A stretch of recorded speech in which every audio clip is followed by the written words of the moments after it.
So thank you very much indeed, William, for the time and generosity. I'm very pleased to talk to you. My pleasure. Um, I have a very brief introductory note about you, and then we can start with the questions. You can update me. You can add something if there is something missing, and or any book missing that you're currently writing, for example. William Franke is an American academic and philosopher, professor of comparative literature at Vanderbilt University. His apophatic philosophies directly expressed in on what cannot be said, 2007, and a philosophy of the unsayable, 2014. It is extended into a comparative philosophy of culture in Apophatic Path from Europe to China, 2018, and applied to address current controversies in education and society, ranging from identity politics to cognitive science. In On the Universality of What Is Not, the apophatic turn in critical thinking, this has been further analyzed. So, is there anything else that you're currently writing on? Well, yes, definitely. The last book that you mentioned, on the universality of what is not, is an attempt to take some of the classical models of apophatic thinking, which I've, gone through. I've sort of reconstructed a tradition or a counter tradition to the central logos tradition of Western thought. That is the apophatic, the unsayable, apo, away from speech, pheme. And this counter tradition then from, well, there are all sorts of precedents, even, shamanic uh, encounters with silence, but I really start from Plato and Neoplatonism, going through medieval mysticism and Baroque mysticism, and then into forms of, certain forms of romantic thinking, um, and into the moderns and the cult of silence and postmodern deconstructionist thinking. All of these are ways of dismantling speech and trying to look behind the myths that our language inevitably weaves for us. And I've tried to then, take this tradition that I've reconstructed and apply it to some more contemporary issues. And starting really with the book that you last mentioned, On the Universality of What Is Not, trying to, think from what's never stated, which is maybe always what's really essential in all different fields. I take on cognitivism, for example, which has taken the university by storm, where we have algorithms and models that are defined, and ultimately it's the language, a digital language of zero and one that defines everything. Well, what remains undefined, bring cognitivism into dialogue with its shadow other that that's not speaking when cognitivism wants to become the universal model, and it's effectively been able to do that in a lot of ways in the university to impose its algorithm, what aspects of reality and of our human relationality are being eclipsed. And I don't want this to be oppositional, but how can we limber up the cognitive model and make it responsive to humanistic concerns? That's one of 12 chapters in On the Universality of What Is Not. I take on identity politics is another issue, intercultural philosophy. How can we dialogue here, between China and the West? That's a big issue. For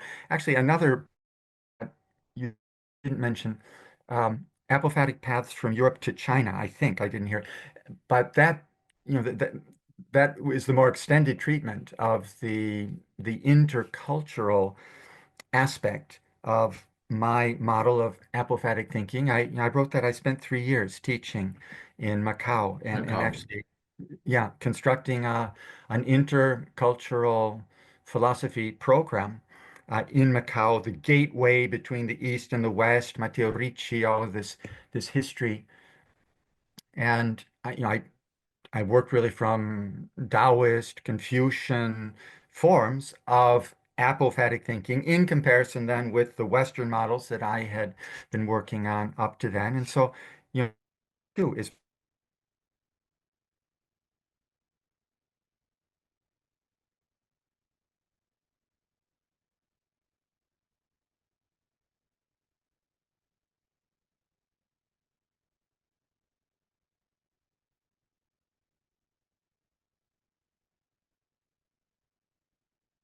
I'm trying to think on the universality of what is not, I believe was published in 2020. Sorry, William, do you hear me? Yeah, but I see that the internet connection is unstable. I think mine is stable. Is it yours? Because I checked mine previously. Okay. Well, I don't normally have problems. I did see flash. It's gone now. It flashed across the screen that, the connection was unstable. Or Um, okay, yeah. but So I mean, I, yeah, am I coming through? If I'm coming through clearly, yeah, I think we're probably okay. I can still see you. Nothing is frozen at my end that yeah. I The can. same here. Okay, go ahead. Sorry. So, um, yeah, I've tried to move into applications really of apophatic thinking, having looked at some of the historical models for it. And, I'm very Gadamerrian in this regard, that it really is only an application that the substance of thought can be cashed out. It's how it applies. It's not the ideas themselves. What do they become when they are implemented in various ways? So it seems inevitable to me that, after having studied this apophatic, non-tradition, that focus on what it has to say, how it can intervene in our contemporary issues. And, we certainly have serious issues that we're facing, a world really in crisis in so many ways. And some of the more recent works in this vein, because I might just insert here that this is one strand, and the crucial strand of my work. There's another strand, which is uh, it centers on Dante. I've written a lot about Dante's Dante's works. Um, that is, philosophical readings of not only, I take Dante as the center of humanity's tradition because, there's Homer and the Bible and Virgil and then, modern poets as well. Reading all of this humanities tradition really around the Divine Comedy and the model of theological revelation. I really have tried to think through what, religious revelation can mean for us today. This is also part of intercultural dialogue. Uh, but we don't want to be locked into a secular framework that makes religion incomprehensible to us. I think we have to make secularism and religious belief communicate in some important ways. And that has been really at the heart of the exegetical work, the literary critical work that I've been doing all along. Starting with the first book on Dante's interpretive journey. Um, that was 1996, University of Chicago Press, and I really have continued along that line. These two strands are totally interwoven. I don't want to suggest that it's one or the other. My thinking on Dante has stimulated constantly my philosophical thinking about apophasis and my philosophical approach to Dante, always brings out this kind of thinking. So just to finish with your question, I did want to mention a couple of titles of work that is still, coming in the wake of On the Universality of What Is Not in this project of applications of apophatic thinking. There's a book that's coming out now in January called Pandemics and Apocalypse. apocalypse has been one of the key things. That's a kind of a revelation, right? But a revelation beyond the parameters of this world and whatever our thinking is, its framework. Apocalypse shatters that, it challenges that. And there was an earlier book, Poetry and Apocalypse, theological re revelations of poetic language. That was, I think, 2009, Stanford. And that too is the apocalyptic strain is part of this. It comes up because the title that I wanted to mention now is Pandemics and Apocalypse um, in World Literature. Right. And there is a subtitle, Hope for Planetary Salvation, Mm. because it really goes into eco-philosophy and the whole question of how to how not to annihilate our environment. Um, this is certainly one of the crucial fields for application of any kind of thinking, and I think that the apophatic thinking is really very important for being able to come to a more reciprocal relationship with the environment, not just using it as a resource, but trying to respond to its exigencies, its to us as well.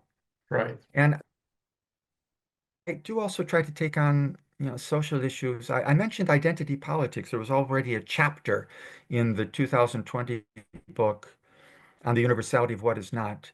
And I now have a manuscript on social justice and social identities, um, you know, in in the wake of wokeism, really. And, how are we to think about justice? That too is an absolutely burning issue for us, and and it goes into war as well, our relation with the other, and how are we going to avoid destroying ourselves through war? So, these are the big questions on the horizon that I'm trying to resource this tradition of apophatic thinking with, sort of my own take on it. Right. Uh, it's very amorphous, and Right. Yeah, great. I, sort of you answered my next question. So I go to the second question. In the philosophy of unsayable, the book, the philosophy of unsayable, you say, I'm quoting you, what are most strongly and deeply, sorry, what we most strongly and deeply think and believe, what we passionately love and ardently desire, inevitably escapes adequate articulation. End of quote. William, what is unsayable and why write on something that is unsayable? A yeah, very general nothing, question. nothing, right? What is unsayable? You're asking me to say what is unsayable, and that's an inevitable question, of course. And it's one that, one poses to Wittgenstein a lot as well. He said the same thing. Um, well, wovon man nicht sprechen kann, darüber muss man schweigen. And actually, yeah, I think your question is repeating Wittgenstein's move there. So I got that turned around a little bit. But although the later Wittgenstein then I think does um, you know sort of answer the way I'm answering.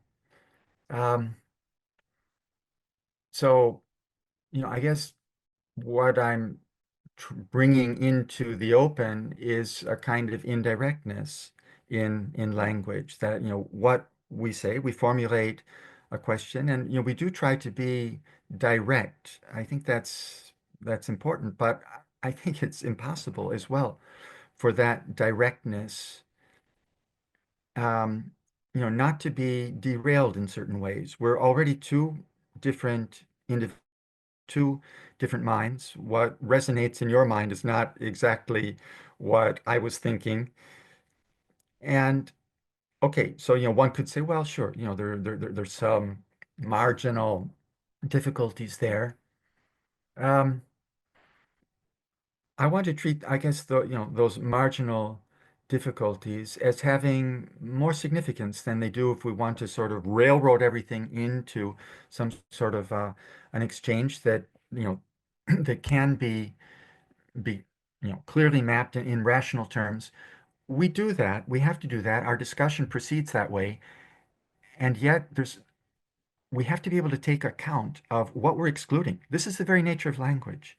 It is oppositional, right? The very meaning of terms is oppositional. Linguistics shows us that. Structural linguistics, it's based on différence. This was, of course, Derrida's mainstay and argument.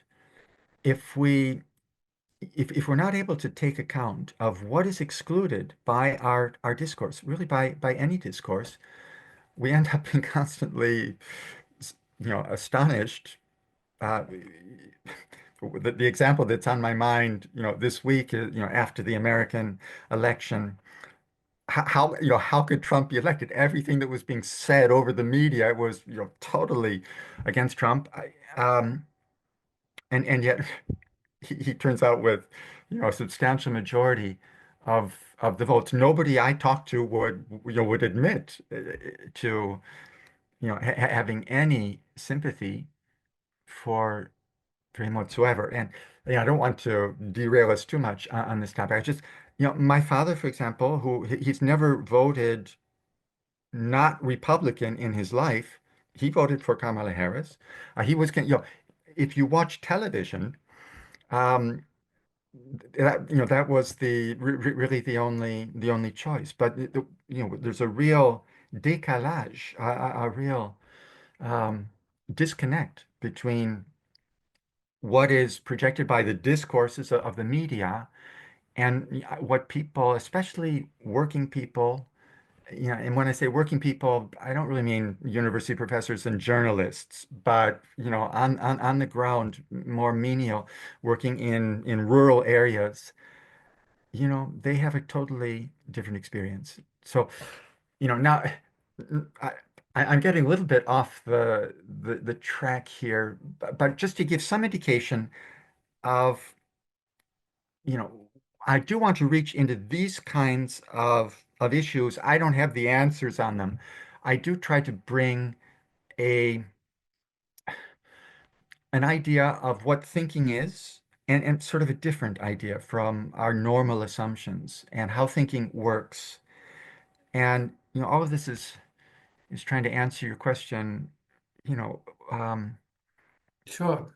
why, if, Mm, if it's unsayable, leave it alone. right. But it doesn't leave us alone, really. Hmm. We are connected in ways, in unconscious ways. Hmm. We're all part, our minds extend so far. We think in finite terms. Our language works with finite, definite concepts. But we're always in a sort of indefinite milieu of undefined connectedness with everything and everyone. Right. This is that dimension of non-exclusivity. And we can ignore that. In a certain way, we have to ignore it most of the time. But it does come back to roost. Right. And there are certain moments when we can glimpse it. And I do sort of privilege those those moments and try to bring that awareness into the picture. And it is sort of a mystical kind of awareness as well. Wittgenstein, he certainly went that route later in his life. It's already there in the Tractatus as well. But like you, he's saying, we're going to leave that alone." It very much he was obsessed actually with this mystical dimension. But das Mystische, that's well, what we cannot talk about, and he was determined to leave it alone. But in living, we can't live by the word alone. Sure. That's here probably that poetry would be important. In another writing, as you mentioned, poetry and apocalypse, you say, I'm quoting you, the moment of shattering of our world or discursive order is what I am calling apocalypse. The word apocalypse signals that the world order, as we understand it, collapses around us. End of quote. Is poetry the genre of unsayable for you? Yeah, paradoxically, poetry is made of words, right? This is what Mallarmé responds that way. People, to some of the questions about his theory of poetry. Well, it's made of words, and yet it is, and of course, what poetry? But poetry has a very powerful potential to be a language of the unsayable. That is by extending language beyond the logos, beyond the concept. And of course, then, within philosophy, there would be a kind of a Heideggerian critique of conceptual thinking, which, it's a technologization really of thought. And, this too is another central strand, I have to say, to my thinking. I mentioned, cognitivism, which would be one of the outcomes of the preeminence, the domination of the concept, and trying to roll that back, trying to resource a language that is not completely governed by the concept, because the concept is a principle of exclusion. It's A, not A. It has a definite concept. I mean, it has to work that way by inclusion and exclusion. But that's always an artifice and a bit of a distortion of the nature of our reality, which is relational, um, and in some kind of a total that, or mean, an unlimited ambit. We can always set up the limits with our words and our concepts, but there's an artifice in that. Hegel was also very, very aware of, every time you set the limits, you are, denying your relation to the unlimited.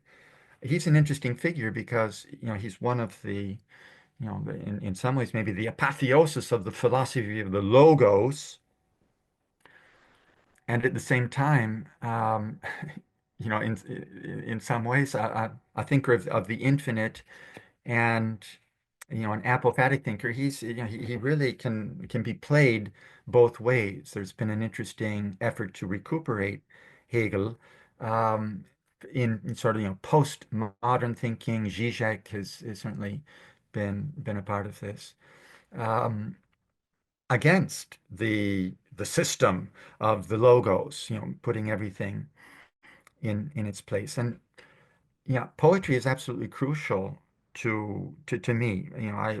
My whole approach really Right, right. to thinking, to culture moves through poetry. That is for me the revelation that inspires me. And as a use of language that that becomes apocalyptic to go back to the Mm, lines you were quoting, poetry and from poetry and apocalypse. um the power of the poetic word to break open our concepts, to make words mean otherwise than what they ordinarily normally mean, because that always becomes codified, and it, you know, um, then it works. Exclusion, uh, and actually to stop thinking. The words, they stop us from thinking the relationality, which is our nature as human beings. So we have to constantly renew language. Think about, poetic language is the is a creative language. It's language in the process of being created. That's what the poet does. A real poet recreates the language, and therewith the world. The world is recreated with the word. So it enables us to break out of the blinders that inevitably accumulate. Um, order to meet one another fresh, uh, without our entrenched differences, which become conflicts. We have Um, to be able to reconceive ourselves and others constantly, and poetry is a great stimulus to that. what I'm going to read is not a question. It's like perhaps a trigger, an invitation for you to talk about this historical part. In your book on what cannot be said, you locate the first major turning point in the history of apophatic discourse, when Christian theologians embraced Neoplatonic philosophy and its discourse on the inexpressible. This apophatic discourse had to deal with a creator God who exists in intimate relation with the world. So, um, could you please spell it out? Is it a sort of communication between Neoplatonic philosophy and theology in the end for you? Is it because you used the word communication already in the beginning of the discussion? Is it one of the What was the word? communication, like, Yes, yes, right? right. Yeah, yeah.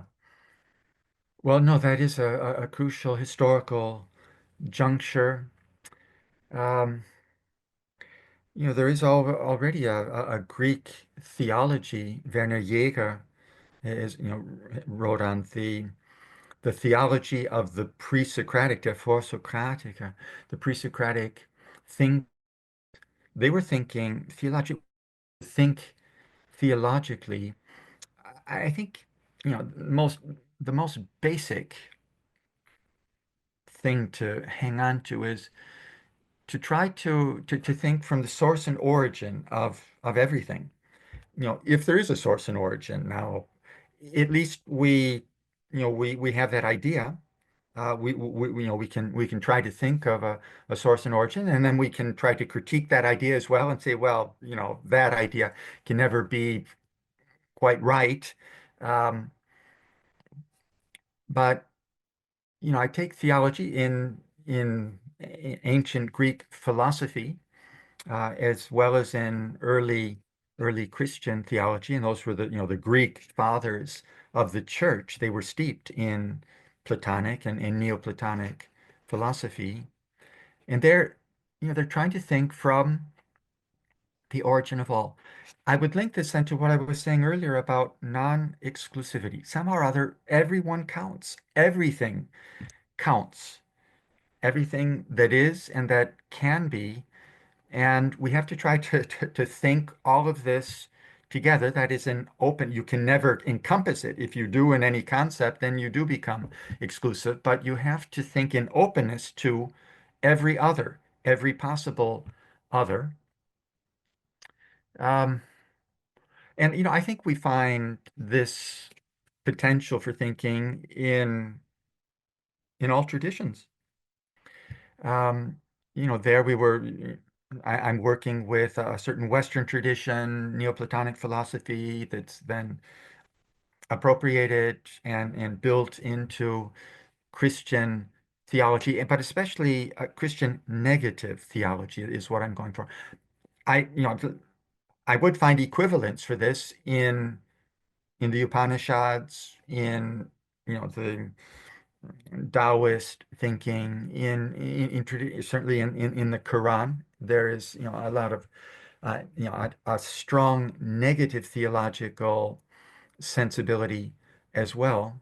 And the Neoplatonics were very original in thinking through the unthinkability of this ultimate source and origin.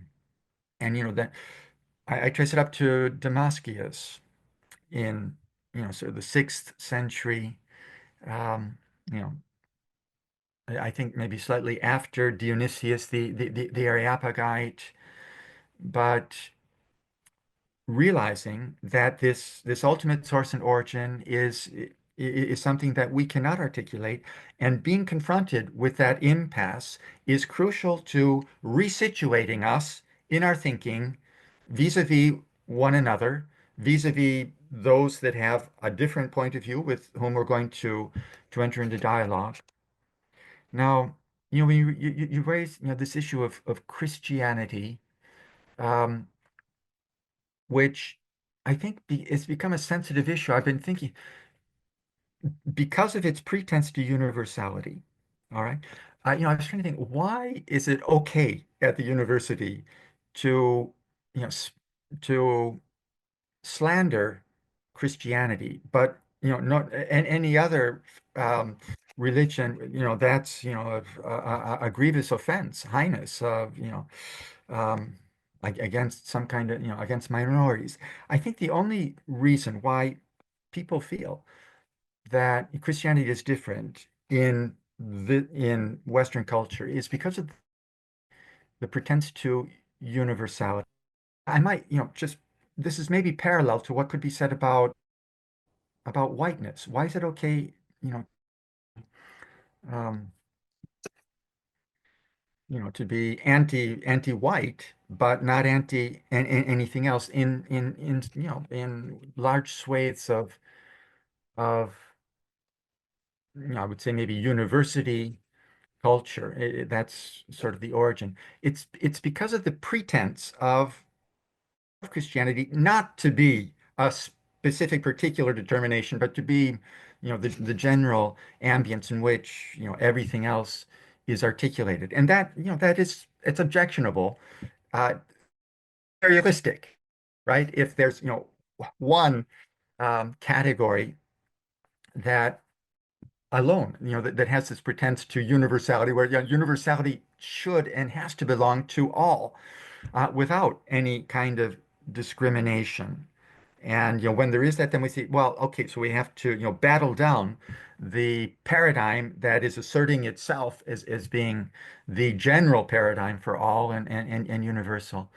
So it is always a struggle. But I think what then apophatic thinking brings to this problem is the insight that the universal, which we're all striving for, it's it's not going to be anything that we can say and articulate. It's going to be between all of them, and it's in the openness. So, in the openness to one another, um, and to take any group as the enemy, I think we remain within the logic of oppositional thinking and are fighting shy of what I want to promote as apophatic thinking. And that word fight, that too echoes in our very contemporary context here. Both sides are saying fight, fight, fight, right? In the American political spectrum, those were the battle cry of Donald Trump, after the assassination attempt. But that's what Kamala Harris is telling us as well in the concession speech. We're going to keep fighting. Um, and there's something that's right about that, of course, but I want to be able to think beyond it as well, to what does bind us together beyond all of the fight. It's like William Blake. So he too he uses the image of fighting, and it's from the Bible. It's there in Paul's letters. I shall not cease from mental fight, nor shall the sword sleep in my hand till we have built Jerusalem in England's green and pleasant land. Those are some resonant lines. And that's poetic language too, can talk about fighting. And any word is an image, and they all have their place.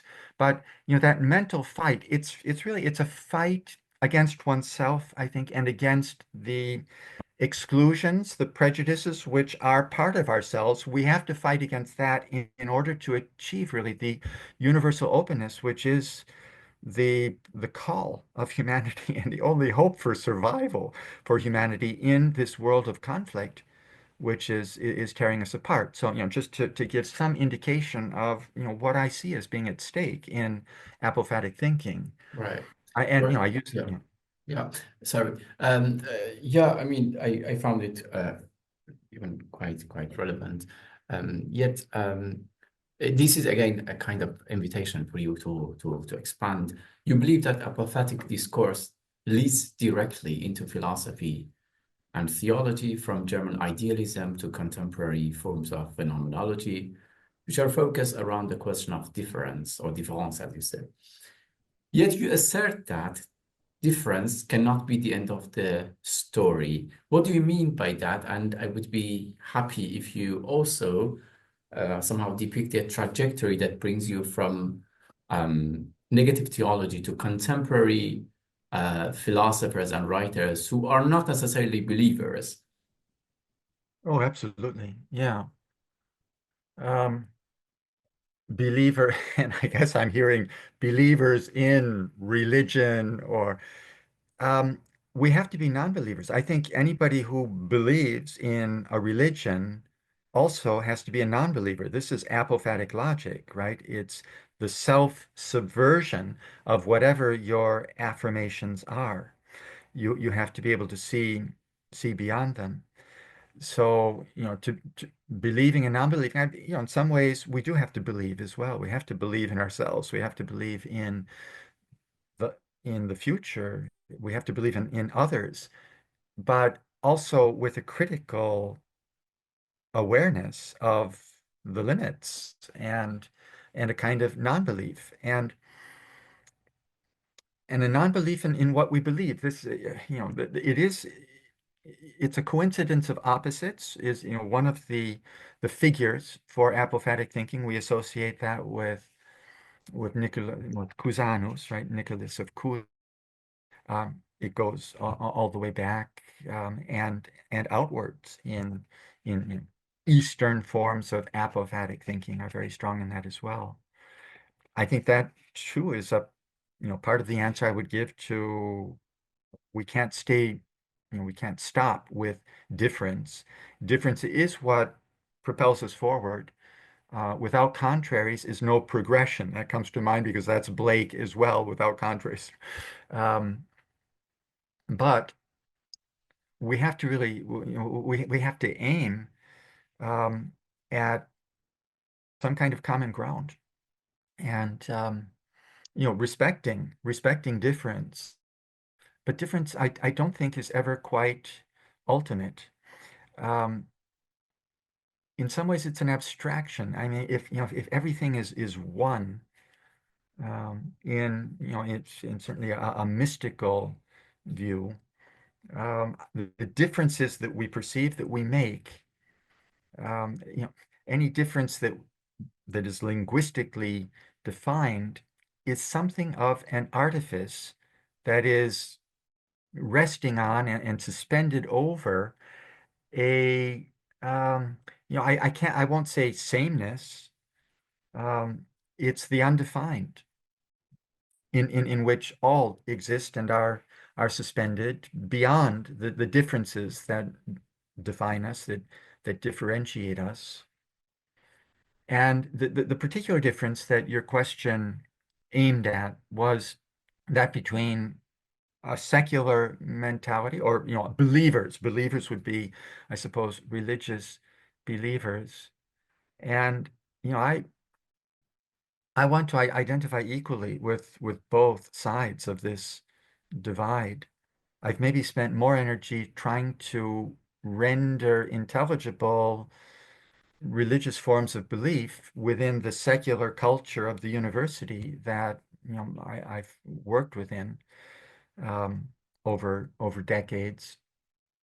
Um, it's this difference I do think is very productive, and sort of the question of belief. I don't want to erase that question. I don't want to coerce, anyone to answer in any way. But we do have to ask ourselves, what do we believe in? What are we willing to die for? Sh should one die for one's faith? Whatever you define, the doctrines, the dogmas, whether they are the dogmas of the rational enlightenment or the dogmas of, a religion, whether it's, any religion, Islam, um, Christianity.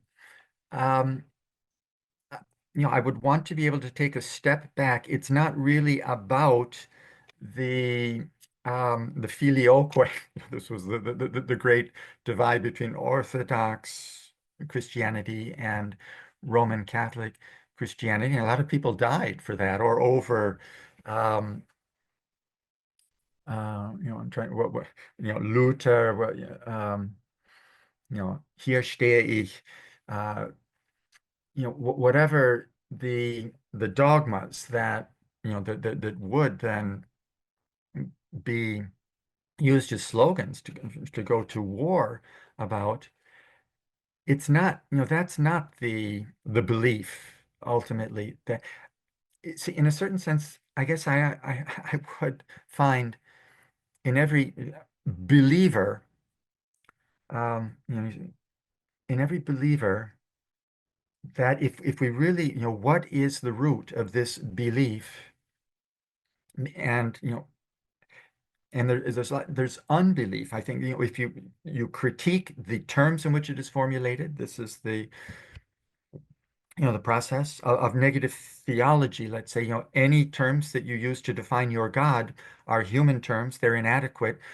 God transcends whatever it is that you say or think. And once you go through that process, of self-critique, infinite self-critique, what you believe in is no longer yours to the exclusion of anyone else. It is an absolute openness to others. I think ultimately that's what we believe in, what we have to believe in. And even the person who has a racist, a fascist ideology, underneath they believe that everyone should believe this same thing. Um, it can be expressed in all sorts of perverse ways, but um, I would, before people define themselves by their ideologies, I want to try to talk to them and find out, what they believe or could believe as well. Our beliefs are mobile, right? They're not fixed. We do try to fix them, and then we have to do that to fight to enter into formations of conflict. But the nature of belief is to be totally mobile, and we don't know what we believe in. We're searching for it. I think that that's the nature of belief, and to come close to that sense of belief and is I think extremely productive, regenerative, and necessary for us to get along together Right. in in one world. Mm. William, when Strangely, we hear the word wisdom, um, we usually think of philosophers like Stoics or even Epicureans and so on and so forth. But what is wisdom, or what kind of wisdom can we draw from negative theology, which is equally practicable, which is equally concrete and translatable for life? I mean, I'm talking about philosophy of life, Is there any philosophy of life that we can expect from negative theology? right, Because usually they are not talking about philosophy of life. I mean, in the way that the Stoics talk about philosophy of life, for example. right. Well, I think you can see that, I am really proposing negative theology or, apophatic theology. That's the Greek word as a philosophy of life. Um, what what practical model can it offer? There's a kind of impracticality about it, which nevertheless can be very practical. That is, we need a certain dimension of impracticality in order to interrupt some of the officious and ultimately deleterious tendencies of our pragmatic philosophy, which, and I don't know, American pragmatism, or we see pragmatism in our governments, and I understand it is necessary, but it has to be interrupted at some point as well in order not to become an oppressive regime. Whatever the formula is, there is no formula for life. Um, Hamlet says there's this kind of rashness. You're talking wisdom. The wisdom that Hamlet comes to, and I think that King Lear as well, he comes to his wisdom through the madness of the fool. And how does Hamlet put this? There's a sort of rashness in he discovers a providential understanding of the world. He's lost the world of belief. It came to him in the form of his father, a ghost, and rather than acting on the word revealed by the ghost, he hesitates. He tries to put it to the test, right? He's been studying the new scientific methods at Wittenberg, and and he's in a new zeitgeist. He's in a new modern paradigm where knowledge, is more experimental. You have to test it. It's not that direct revelation of the word of the Father. And and through his struggles, he comes to a kind of wisdom. It's no longer the traditional word handed down to him.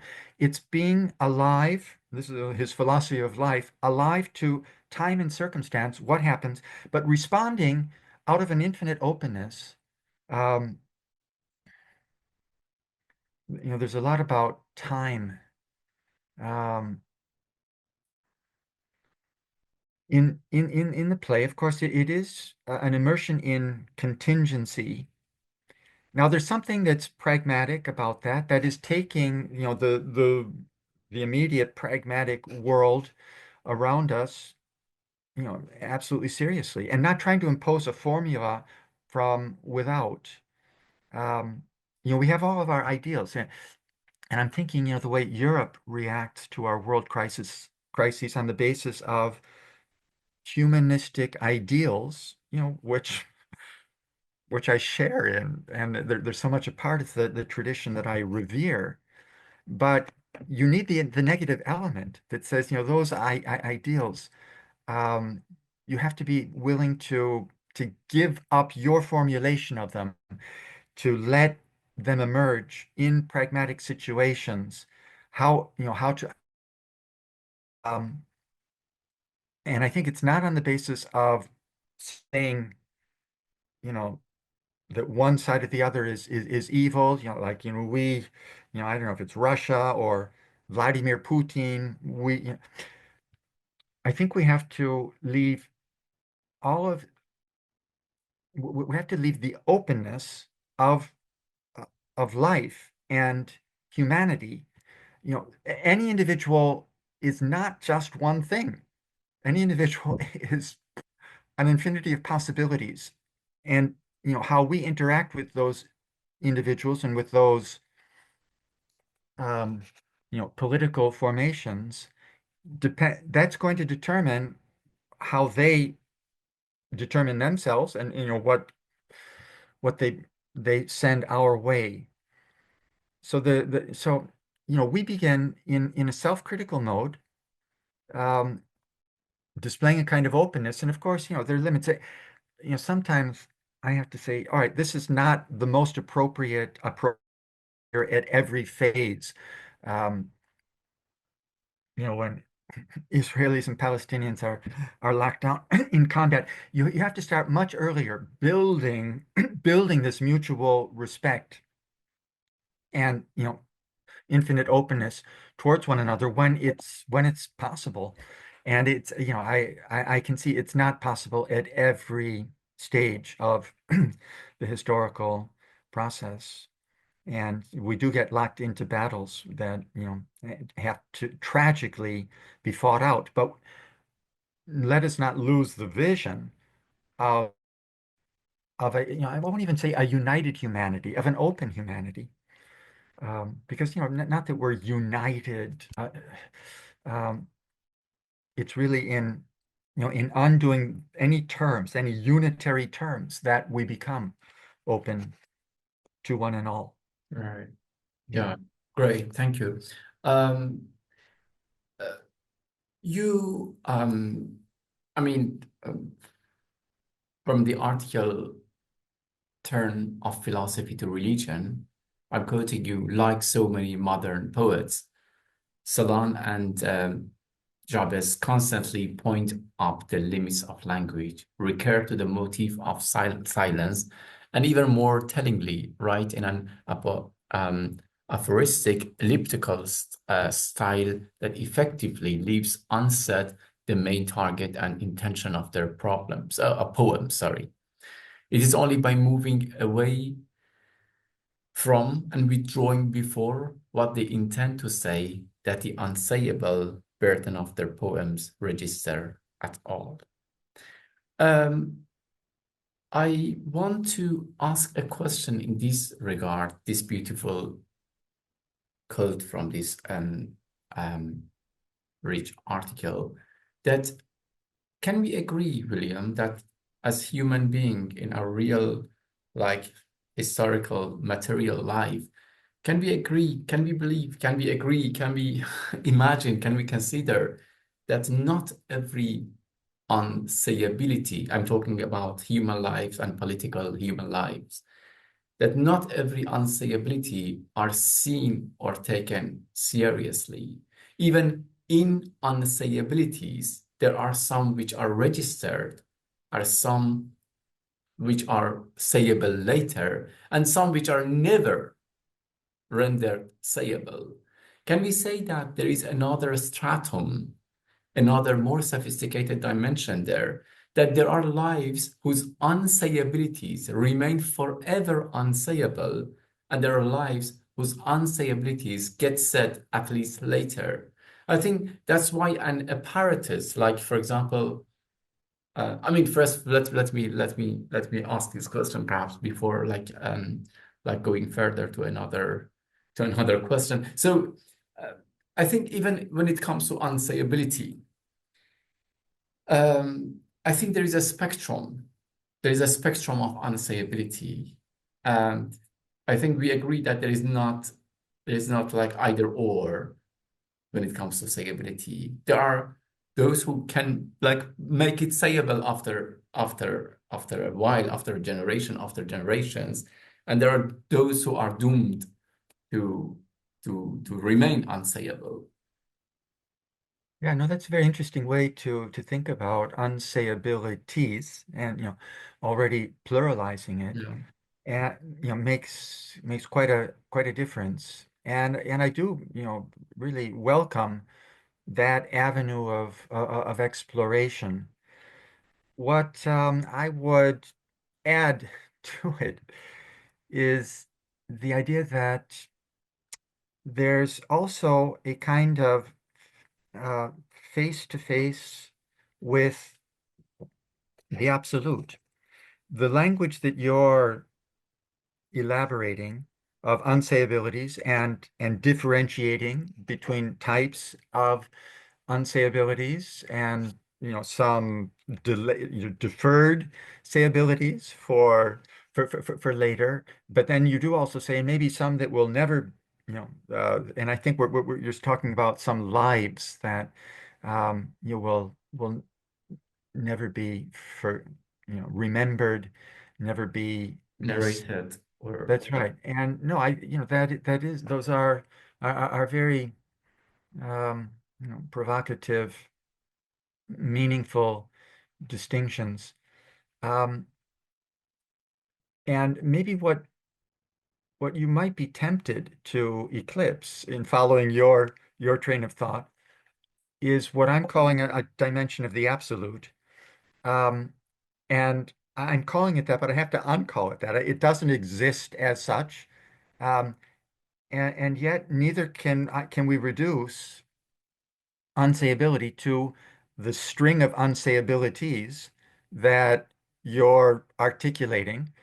I think that's wonderful. That is the way. But I wanted to evoke then something else, something other than, and that is really acknowledged when you come to saying, some that will never be sayable, some, I guess, some lives, but it still, this dimension that I call theological, though I realize, that creates resistance to, um, that, I work hard to try and overcome by saying, negative theology. Uh, this dimension of the absolute, it is nothing positive that I can, place on the table. And it has to really be experienced in breaking open whatever closure we are otherwise tempted to remain with. And, to some extent, thought does require us to achieve a certain kind of closure that nevertheless can be provisional. And we can go on then with language in order to try to stay connected with that dimension without exclusions. Uh, that's where it is humanly important, because all the kinds of thinking that I see going around end up excluding somebody, and there's almost always a scapegoat. Um, you know, if we could just get rid of Trump or whoever, whatever, if here's the evil, and we're going to eradicate it, or at least we're going to resist it. And I don't think we find the solution that way. What we're resisting is ourselves ultimately, and it's in ourselves. So it really is in this movement of it's self-negation ultimately, a kind of self-negation, which is the affirmation of the beyond of the self. That is, myself. There, I don't know, plenty of Buddhist teachers would say it's an illusion. In some way, they're right. Whatever I grasp as myself is some sort of an illusion that I've manufactured for myself. The truth of myself is my connectedness to others. The others that make me what I am. So I have to be able, I have to be willing to give myself up in order to receive myself from the other. And Yeah, yeah, I see. Yeah, I see your point. I mean, absolutely right. But I was like thinking of like there is a human with a history, with a life, and the things he can't bring to expression that his or her language can't really afford to express or narrate. Yeah. It was in that sense that I use unsayabilities, not in the sense of like pure absolute one. right. Well, and there is a work, a historiographical, a biographical, work to be done to try to resurrect some of those, lives.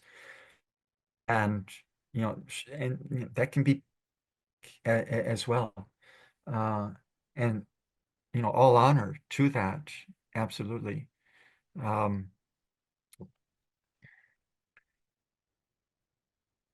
you know, this dimension I'm, calling absoluteness, I consider it to be motivating for the kind of work that you describe, even though it does take us beyond our identifications, which are motivating, but I think to the extent that our motivation is circumvented by our religion or our ideology, or it could be belief in reason, um,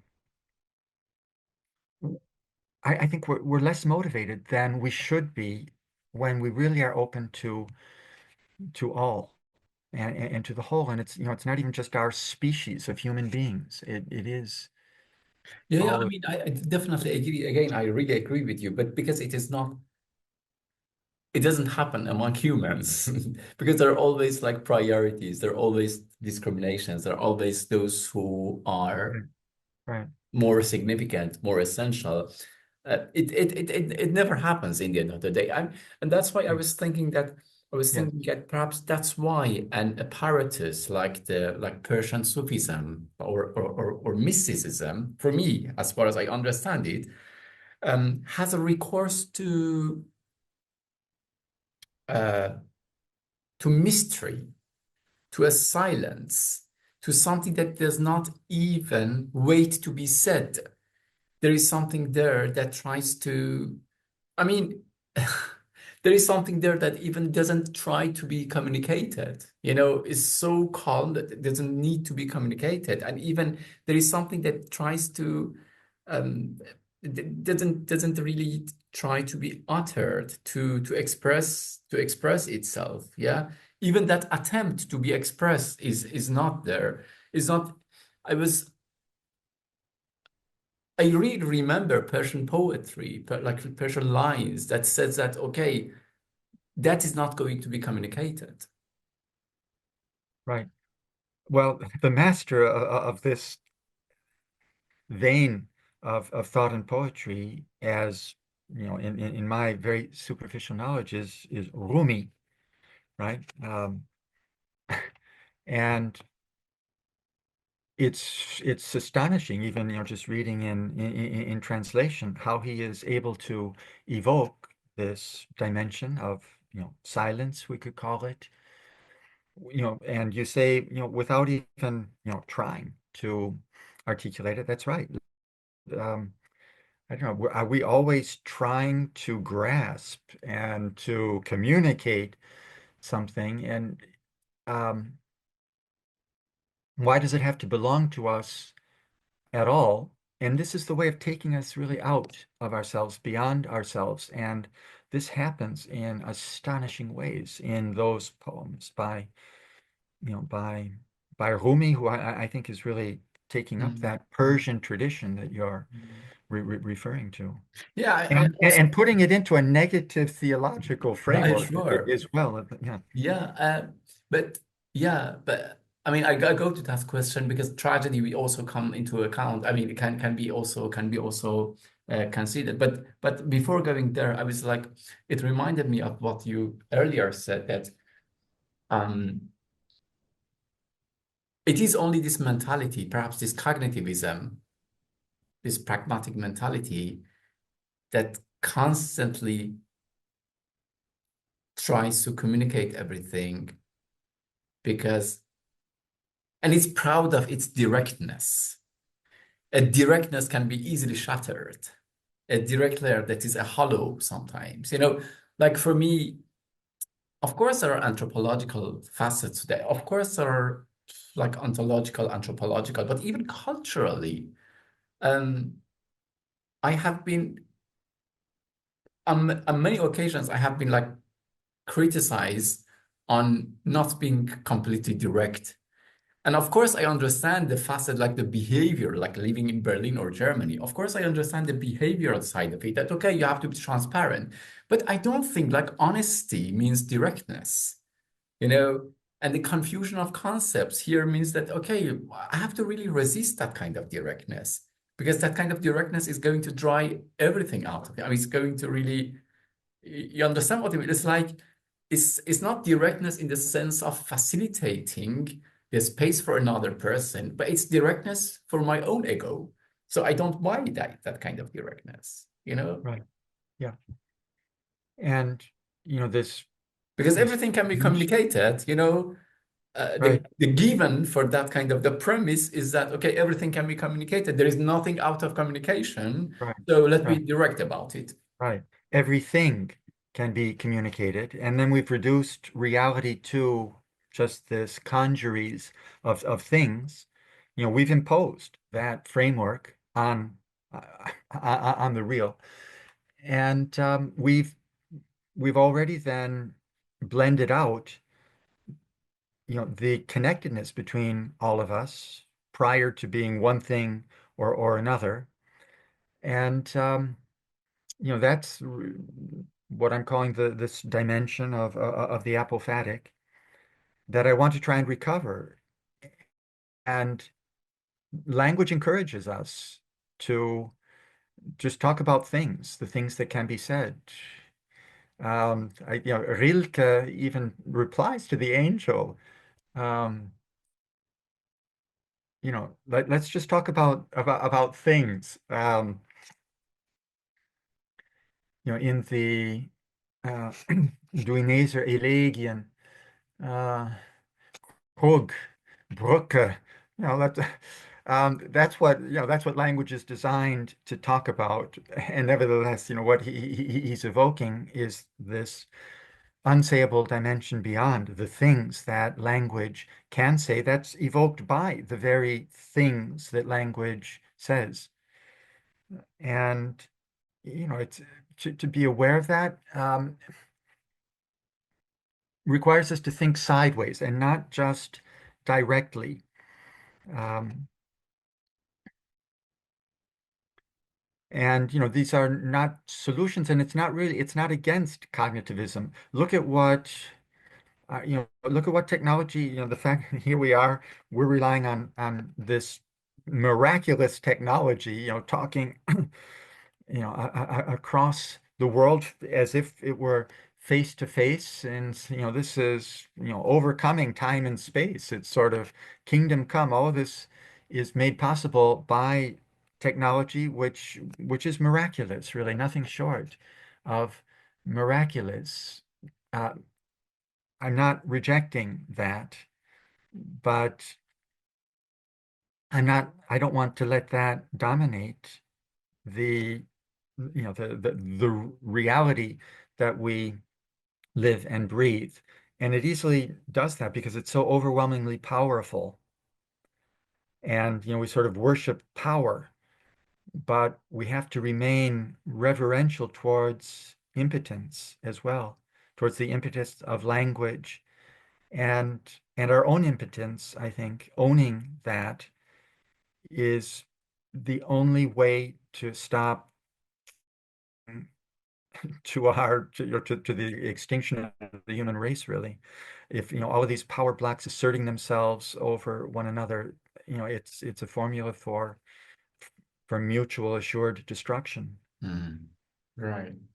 William, there is a line from another writer that I want to read, and I would be happy to hear what you think of it. I mean, in a book which is actually based on dialogues, negotiations, Gilles Deleuze says that, I'm quoting him, the problem is no longer getting people to express themselves, but providing little gaps of solitude and silence in which they might eventually find something to say. Repressive forces don't stop people from expressing themselves, but rather force them to express themselves. What a relief to have nothing to say, the right to say nothing, because only then is there a chance of framing the rare or even rarer, the thing that might be worth saying. End of quote. Brilliant, absolutely brilliant. Yeah. What do you think? How do you paraphrase it? How do you think of it? Yeah, no, I think that's great. Now, and this is Gilles Deleuze, and Yes, the what book lost are you quoting from? negotiation. Yeah. Negotiation. Yeah, okay. Yeah, yeah. No, I love that. And it's so interesting. Yeah. Sometimes Deleuze does have a sense, he's a totally secular thinker. Um, he takes Spinoza really to be his guide and model for that. Um, and yet he has a powerful sense of, you know, negative theology, of the inherent negativity of theology. And what you quote there is absolutely wonderful because we don't really have anything to say as long as we are reacting oppositionally. And, this, a lot of resistance, like fight, um, we're just reacting to something that we feel threatened by. And we're not saying what we really have to say. We're being manipulated. We're part of this, action and chain of mindless action and reaction. What Deleuze puts his finger on is, you know, being, if you could abide in the silence of really of having nothing of your own to say, you could actually become a channel for they do have to say. That is, it's by being open to this silence, which for me, it's the whole, beyond your parti pris, beyond your party line and your ideological convictions, and if you like, your fixed beliefs. Um, to go back to one of your earlier questions, when you can abide with all of that in suspense, then you can become a channel for expressing, in your particular terms, given your finite situatedness in your life, give some voice to this, this dimension of silence. That, all essential speaking is a speaking of silence, and it's Yeah, interesting. exactly. I think you put it perfectly well, that it is a kind of like, it's like a preference of silence, like avoiding to talk or avoiding to express. And here I have another question. I don't know, like curiosity, what you think again. It's from a very recent phenomenon, like 2 months ago. Um, Anna Boyer, who was a columnist in New York Times magazine, says that, I'm quoting her, I have resigned as, I mean, what do you think of this kind of inexpressibility or this kind of avoidance to talk? She says, I have resigned as a poetry editor of the New York Times magazine because our status quo is self-expression. Sometimes the most effective mode of protest for artists is to refuse.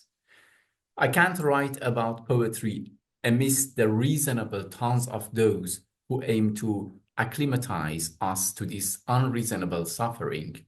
No more ghoulish euphemisms, no more verbally sanitized hellscapes, no more warmongering lies. If this resignation leaves a hole in the news the size of poetry, then that is the true shape of the present. End of quote. What do you think of this kind of resistance, this kind of um, in the face of inexpressibility? Perhaps it's not unsayable, but I call it inexpressible. A kind of gesture, as Agamben would call it, a kind of gesture to the deafness of the of the media, let's say, at least. Mm, That you resign as a writer, or you prefer to be silent. right. Well, I can certainly understand where that gesture comes from, and maybe she is making an important statement. Um, One thing that I like to keep in mind about resistance is that it tends to reinforce what you're trying to resist. And I would just like to try to keep resistance connected with non-resistance at the same time. That every gesture of resistance, and maybe this is what she's doing by renouncing the word, and um, the we do have to take a stand resist, and I think that literally means to stand against, hystere, certainly in German, Widerstand. Um, but for me, that's provisional. I don't really want to stand ultimately against anything or anyone, so that, I want, if I'm resisting something, I don't want that to be, ultimately a gesture of force.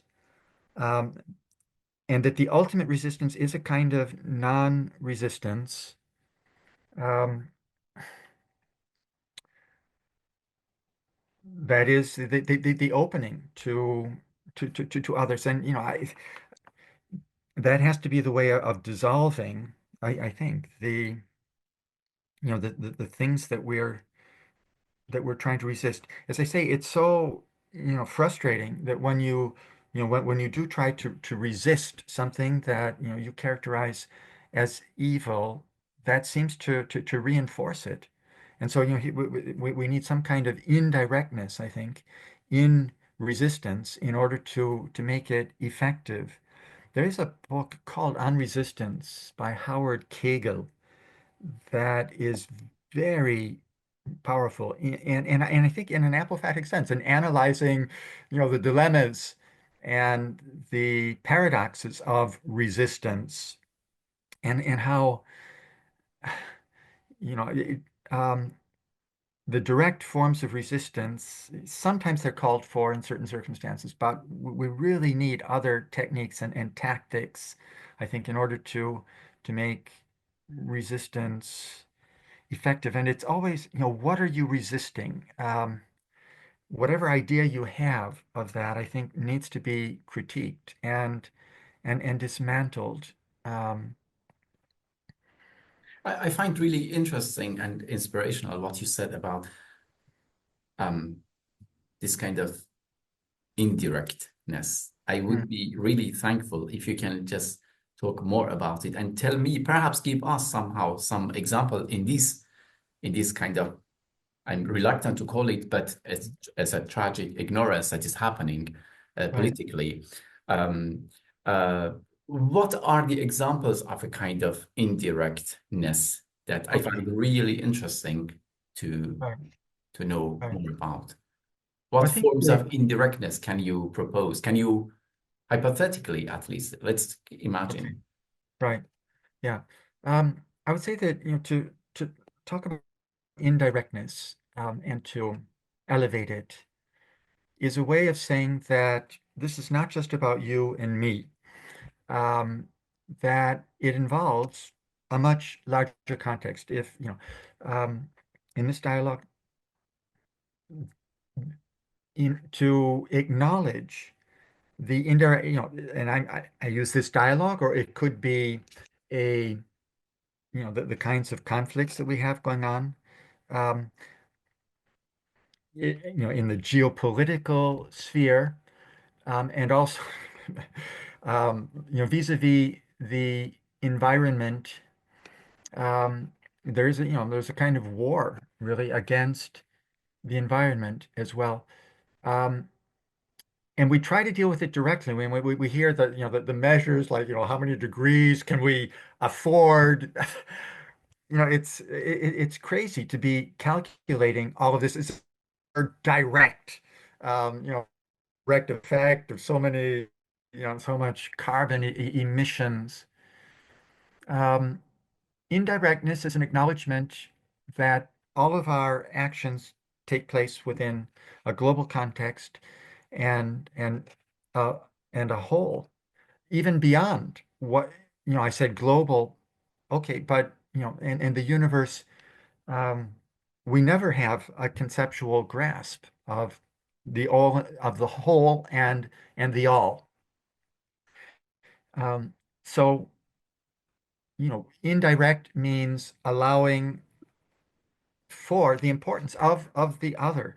And sure, yeah. Now, let's say something on behalf of directness. I think that there is a direct consequence of that kind of more global consciousness, that openness. I think very directly that should humble us Mm. and realize that we're not that important and that our role has to be to serve and to try to be a catalyst for bringing things back into order, not imposing our will on the world. And, whether it's on, like, the world should be democratic. We're not going to tolerate these authoritarian regimes um, or our model of, I suppose, of, how to structure the environment. There's, there's a life beyond us that we are only participating in. And I do think that a direct consequence of the kind of apophatic thinking that I want to promote is this realization of one's own limits, um, relativity, um, to make oneself relative to the other and to the whole rather than the inverse, which, we're constantly tempted to do, which means that we effectively make ourselves God and the world revolves around us and our will and wishes. And, that does have some dire consequences. Right, right. Great, wonderful. Thank you for the explanation. Um, I have perhaps like a couple of like one, two questions. Then, um, the other question was like the next question is more perhaps pertinent to my academic background, which is more on on humor. I I was thinking the other way that perhaps I'm wrong, at least when I think of like Eastern traditions or Eastern, I mean, perhaps more in Buddhism or Taoism, of course. But I was somehow, I tend to believe that negative theology or apophatic thinking leaves not much room for comicality of life or or humor. I can't help laughing. You see?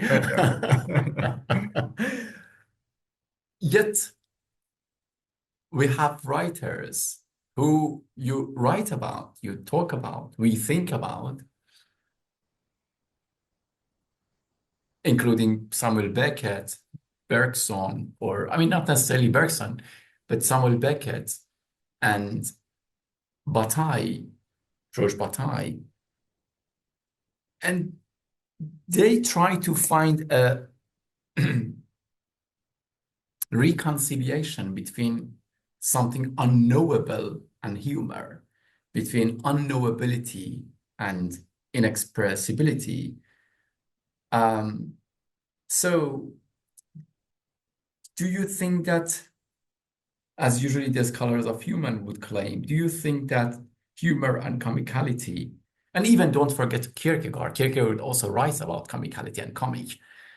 Do you think that negative theology, in that sense, in the very superficial sense that I understand, perhaps I'm not that much of a scholar in that regard, um, sort of excludes humor and Absolutely not. No, no, no, no, no, no. No, the humor, laughing is is one of the, the great forms of apophatic reversal. And the kind of thinking against thinking that characterizes apophasis. And, since you evoke this in an academic context, you said, having to do with your academic work. Um, I'll mention some of another of my academic works, Don Quixote. Don Quixote's quest for the absolute in literature, fiction, reflection, and negative theology. And really, I'm trying to use Don Quixote as the pivot for leveraging the entire tradition of humor in Western literature, from Menippean comedy, through Boccaccio, Chaucer in the Middle Ages, uproarious humor, Rabelais. It's it's all a way of um, making the world appear as it's never appeared before. Laughter breaks open our rational constructions of the world, and you see that it's ridiculous the way you've been looking at the world. It's one of the great catalysts to release what apophatic openness of all to all, this tradition of humor and comedy. It's the other tradition with respect to the prophetic poetry that I've concentrated on with Dante, coming from, you know, Homer and Virgil and the Bible. There are some very humorous moments in Homer.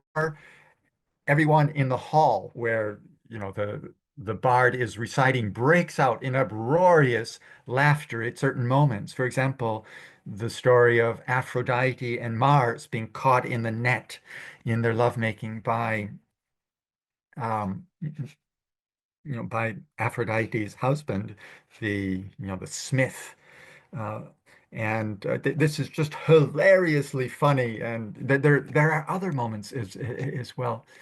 But there is sort of split between this serious tradition of, prophetic, poetic revelation, um, and the Rabelaisian tradition, which you could follow. Then, Don Quixote, as I say, has been my focus there. But you follow it all the way up to James Joyce, and Beckett and he was a great Joycean as well. I think his sense of humor, in some ways, he he acquired a lot from Joyce. He talks about some of that. So, by all means, this is a very fertile field that I myself have even wanted Right. to enter into at a sort of late stage after having gone through, um, you know, much of Mhm. the other side. But it's immense, this tradition of Right. comedy Um, Wonderful. as a kind of negative theology, is really what Don Quixote, and it's Don Quixote and Sancho. It's the diet between them. They really do open up a perspective of, what I Mhm. what I call negative theology. William, my last question is that you have spent 3 years in China, Macau, if I'm not wrong, and you have been exposed yourself probably to non-Western texts. And for you, as you mentioned a couple of times, negative theology there is a universalism that you can find it everywhere. But was there or is there anything specific that your exposure to um, non non let's say non monotheistic religions like Buddhism, Taoism, Tao Te Ching, Zhuangzi, all these texts also um, um, inspired you? I mean, is there anything there that you can Oh, find unique and inspirational? oh. Hmm. Well, that is a good point, that we don't want to amalgamate all of these traditions, and the apophatic paradigm takes everything over, because there is no paradigm. It's always being undone by every tradition and its own individual and surprising ways. This is very much, I suppose, Confucianism. The Analects are very surprising. They're not doctrinal as our Western texts tend to be, though there's a lot of playful dialogue, even right in Plato as well. It was maybe all child's play vested at some point in the dialogues. But it is important then, to be able to tune into the specificity of each of these traditions. Um, you know, Wu Wei, sort of non-acting is one of the the points where one could begin to bring out the apophaticism that's really common to Confucianism and Taoism. I turned to those Eastern traditions because I could see that in so many ways the unsayable was given much higher status, more a place of honor in those traditions than in the West, which seem to be so centered on the logos, even though there's so much that that isn't. But nevertheless, the emphases of Indian, Chinese religions tends to be much more obviously and primarily it's not sort of something that you have to recuperate après coup. No, it really is center in front. Um, the unspeakable nature of Tao, the very first line of Tao Te Ching. The Tao that can be said is not the true Tao. It really is so so much the primary postulate, it seems, in those Eastern traditions, which is why I turned to them and did feel tremendously enriched. And then in trying to take on the contemporary problems that we're dealing with, I do feel very much inspired, animated by these Eastern traditions. Buddhism is very pragmatic, to go back to that idea, in applying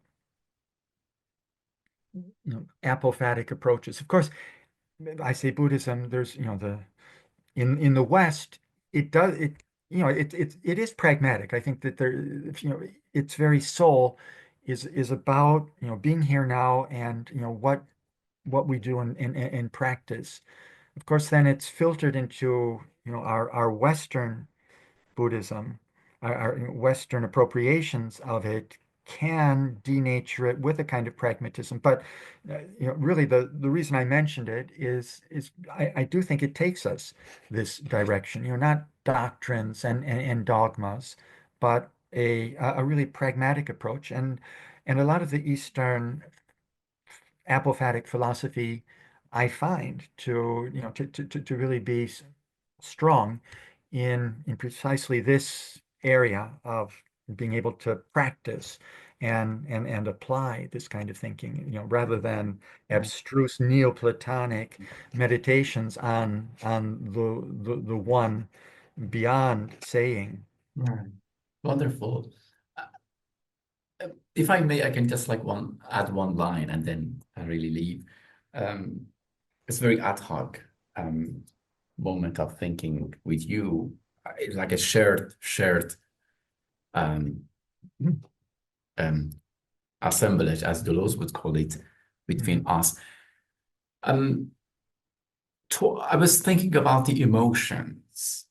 I was thinking of different emotions and even different negative emotions when you were talking um, about um, oppositions, about resistance, about Widerstand, and so on and so forth.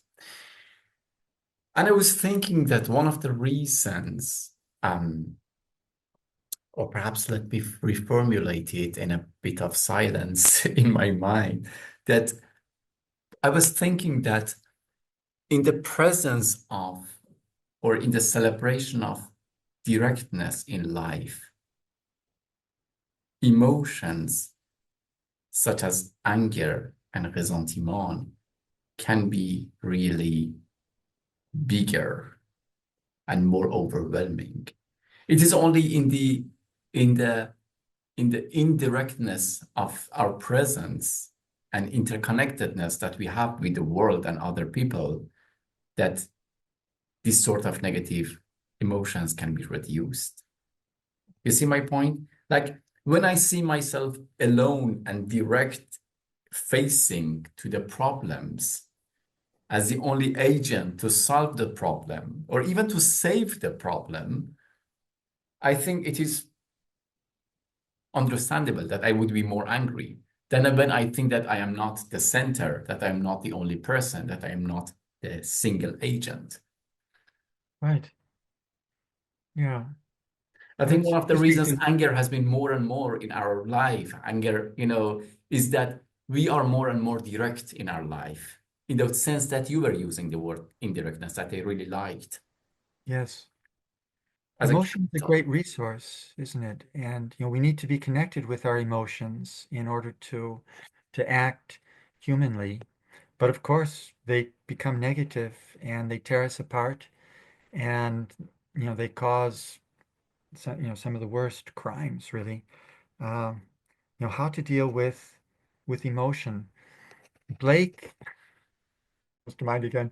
I remember he writes, to be in a passion you good may do, but no good if a passion is in you. You can be dominated by that passion, or it can motivate, it can animate some act on your part that you are willing to own and take responsibility for. So, there certainly is a measure of control here. I think this is probably how Buddhism deals with emotion. So much of it is about evacuating yourself and all of your feelings and emotions. But I would think that they do have a place. They come back, but uh, I would. Uh, I'm not sure to what extent we are really even able to control our emotions. We have to obviously submit ourselves to a strict discipline of control, but that's always very, very limited. Um, it's necessary, but we can't count on that. We have to count on, I think, what you were suggesting, you know, beyond. I was inspired by what you said. Sorry, just it was very inspirational what you said earlier for me. That because I always thought of directness and indirectness in a kind of anthropological sense of the word. And now I see that there is a kind of poetic sense to being indirect in the world. There is a being indirect is even a capital, is even a resource for you. You shouldn't get rid of it easily. You are even privileged to be indirect in the world. You're not the only person. You're not the center. So in that sense, I thought that the more direct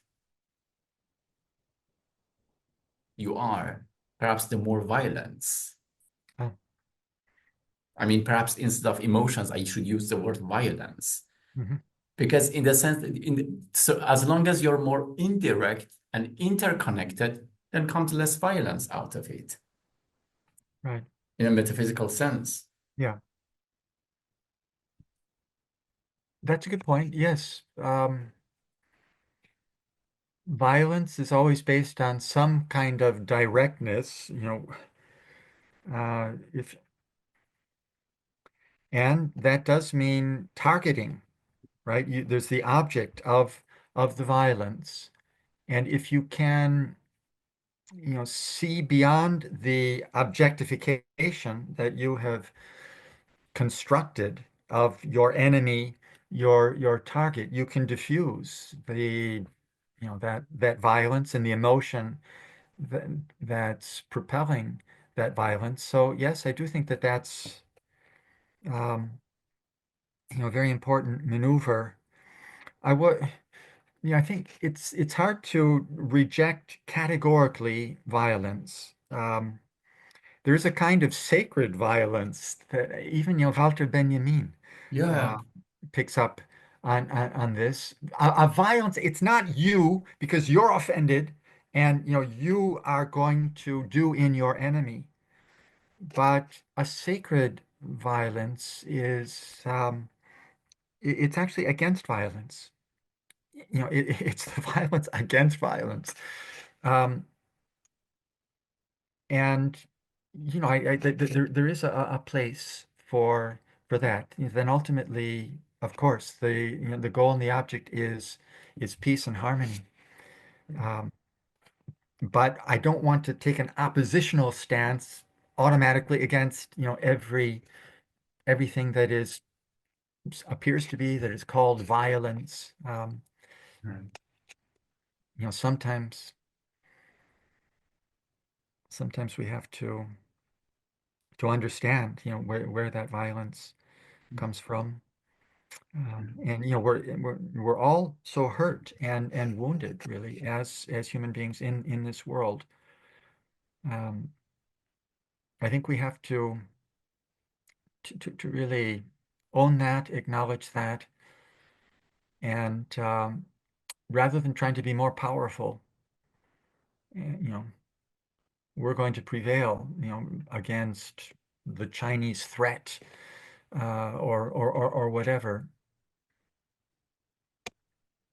And I think our traditions teach us, and the Chinese traditions, Hmm. very, very much so, and our own traditions, our own. It's not our own, but those Hmm. that have an historical association with the Western world. Wonderful, William. Thank you Thank very you. much indeed. That was wonderful. I Yeah, I really enjoyed this conversation. I felt that as well. That yeah, that it was a real conversation.